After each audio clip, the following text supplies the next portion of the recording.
Hi all അസ്സലാമു അലൈക്കും welcome back. അപ്പോൾ ഞാൻ ഇന്നിവിടെ ഒരു കുഞ്ഞു വീഡിയോ ആയിട്ടാണ് വന്നിട്ടുള്ളത്. ഇപ്പോഴത്തെ ട്രെൻഡിങ് ആയിട്ടുള്ള ബുൾസൈ വെച്ചിട്ടുള്ള ഒരു കിഡിലെ നൈറ്റ് ആയിട്ടാണ് വന്നിട്ടുള്ളത്. അപ്പോൾ എല്ലാവർക്കും എന്താണെന്ന് മനസ്സിലായിട്ടുണ്ടാവുമല്ലോ. അപ്പോൾ ഞാൻ ഇവിടെ 2 ടൈപ്പിലുള്ള അടിപൊളിയായിട്ടുള്ള മയണൈസ് കാണിക്കുന്നുണ്ട്. അപ്പോൾ അതെങ്ങനെയാണ് ഉണ്ടാക്കുന്നതെന്ന് നോക്കാം. അപ്പോൾ അതിന് വേണ്ടിയിട്ട് നമ്മൾ ബുൾസൈ ആയിട്ട് എടുക്കുന്നത് നല്ല ഹെൽത്തി ആയിട്ടുള്ള, അതേപോലെ തന്നെ എല്ലാവർക്കും പേടിയൊക്കെ അല്ലേ ഇങ്ങനെ മയണൈസ് ഉണ്ടാക്കിയാൽ ഒരു പേടിയും വേണ്ട കേട്ടോ. നല്ല ഹെൽത്തി ആയിട്ടുള്ളൊരു മയണൈസാണ്, ടേസ്റ്റും അടിപൊളിയാണ്. അപ്പോൾ അതിന് വേണ്ടിയിട്ട് ഞാനൊരു മിക്സിയുടെ ജാറിലോട്ട് 2 ബുൾസൈ ഇട്ട് കൊടുത്തിട്ടുണ്ട്. ഇനി ഇതിലോട്ട് നമുക്ക് ചേർത്ത് കൊടുക്കേണ്ടത് പാലാണ്. അപ്പം ഞാൻ 1 കപ്പ് പാലും കൂടി ചേർത്ത് കൊടുക്കുന്നുണ്ട്. ഇനി നമുക്കിതിലോട്ട് വേണ്ടത് വെളുത്തുള്ളിയാണ് കേട്ടോ. അപ്പോൾ ഇതിൽ ഞാൻ ഫസ്റ്റ് 3 അല്ലി വെളുത്തുള്ളി ചേർത്തിട്ടുണ്ട്. പക്ഷേ 6 അല്ലി വേണം. 3 ചേർത്തപ്പോൾ എനിക്ക് അത്രയ്ക്ക് പോരാഞ്ഞിട്ട് ഞാൻ പിന്നെയും ചേർക്കുന്നുണ്ട് കേട്ടോ. ഇനി ഇതിലോട്ട് ഒരു ചെറിയ ഉരുളക്കിഴങ്ങ് നന്നായി പുഴുങ്ങിയിട്ട് അത് ചേർത്ത് കൊടുക്കുക. ചെറിയ പീസാക്കിയിട്ട് പുഴുങ്ങിയതാണ് കേട്ടോ. പിന്നെ ഇതിലോട്ട് 2 ടേബിൾ സ്പൂൺ നിറച്ച് വിനാഗിരി ചേർത്ത് കൊടുക്കുക. പിന്നെ ഇതിലോട്ട് ഒലീവ് ഓയിൽ അല്ലെങ്കിൽ സാധാ സൺഫ്ലവർ ഓയിൽ അത് ചേർത്ത് കൊടുക്കുക കേട്ടോ. പക്ഷേ ഒലീവ് ഓയിൽ ചേർത്ത് കഴിഞ്ഞാൽ നല്ല എന്താ പറയുക ഹെൽത്തി അല്ലേ. അപ്പോൾ ഒലീവ് ഓയിൽ ഉണ്ടെങ്കിൽ അത് തന്നെ ചേർത്ത് കൊടുക്കാൻ ശ്രമിക്കുക.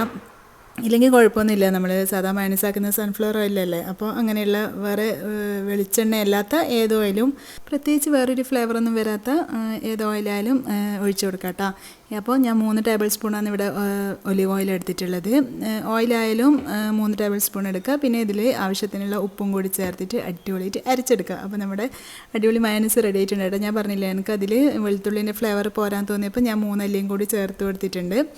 അപ്പോൾ നിങ്ങൾ ഇഷ്ടത്തിനനുസരിച്ചിട്ട് നോക്കിയിട്ട് ചെയ്യുക കേട്ടോ. ആദ്യം 4 ഇട്ട് കൊടുത്തു, എന്നിട്ട് നോക്കിയിട്ട് ചെയ്യുക. അപ്പോൾ ഞാനിതിൽ പകുതി സാധാ മയണൈസായിട്ട് വെക്കുന്നുണ്ട്, വേറെ പകുതി ഞാനിവിടെ സ്പൈസി ആയിട്ട് ചെയ്യാമെന്ന് വിചാരിക്കുന്നുണ്ട് കേട്ടോ.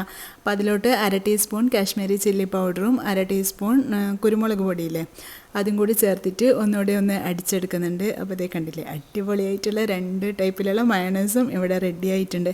അപ്പോൾ നമ്മൾ എഗ് വൈറ്റ് വെച്ചിട്ട് സാധാ മയോണൈസ് ഉണ്ടാക്കുന്നില്ലേ, ശരിക്കും പറഞ്ഞാൽ എനിക്ക് അതാട്ടാ ഇഷ്ടം. അതിൻ്റെ ആ ഒരു ഫ്ലേവർ ഇതിലില്ല. കാരണം പൊട്ടാറ്റോ നമ്മുടെ ഉരുളക്കിഴങ്ങൊക്കെ ചേർക്കുന്നുണ്ട്, ആ ഒരു ചെറിയൊരു അതിൻ്റെ ഒരു ഫ്ലേവറും കൂടി വരുന്നുണ്ട് കേട്ടോ. അപ്പോൾ നോക്കിയിട്ട് നിങ്ങൾ ചെയ്ത് നോക്ക്, എല്ലാവർക്കും ഇഷ്ടമാവും. വേറെ പ്രത്യേകിച്ചൊരു മാറ്റങ്ങളൊന്നും ഇല്ല, പക്ഷേ എനിക്ക് നല്ലതായി തോന്നിയത് നമ്മൾ സാധാ ഉണ്ടാക്കുന്ന മയോണൈസാണ് കേട്ടോ. ഞാൻ എൻ്റെ അഭിപ്രായം പറഞ്ഞു എന്നേ ഉള്ളൂ. അപ്പോൾ വീഡിയോ എല്ലാവർക്കും ഇഷ്ടമാണെന്ന് വിചാരിക്കുന്നു. ഇഷ്ടമായിട്ടുണ്ടെങ്കിൽ എന്നും പറയുന്ന പോലെ തന്നെ ലൈക്ക് ചെയ്യാനും ഷെയർ ചെയ്യാനും കമൻറ്റ് ചെയ്യാനൊന്നും മറന്നു പോകരുത്.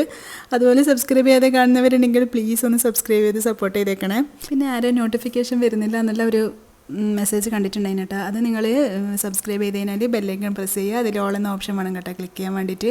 അപ്പോഴാണ് എൻ്റെ എല്ലാ വീഡിയോസിൻ്റെയും നോട്ടിഫിക്കേഷൻ നിങ്ങൾക്ക് വരിക. അപ്പോൾ ഇനി നെക്സ്റ്റ് വീഡിയോയിൽ കാണുന്നവരേക്കും ബൈ. Thanks for watching.